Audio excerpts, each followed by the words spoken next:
Жетілер Қаражал қаласының Ақтай елді мекенінің тұрғынымын.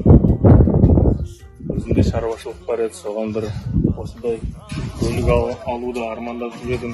Бірақ оған қаражатым жетпейтін болды. Содан мынау отбасымен жастардың қолдау қорына жүгініп, осындай көлікті қолдан жеткізіп отырмын. Өте тиімді, ешқандай қиыншылық жоқ, құжат жағынан, қай жағынан болсын. Ешқандай қиындық туған жоқ. Аллаға шүкір көлікті алып, енді ауылға қайтып келе жатырмын. Сіздерге де осындай көлік нәсіп болсын деп тілегім бар. Арманым жоқ, астын бөлсем көк тудың.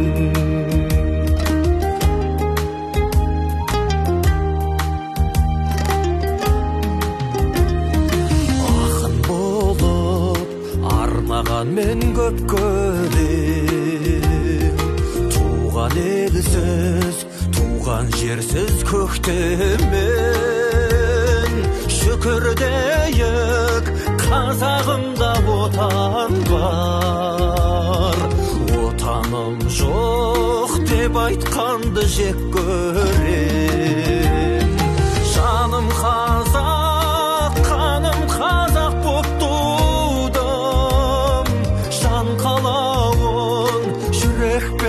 тек толдың. Шаңырағыңа бір рух боп қадалып. Арманым жоқ, астын бөлсем көк тудың.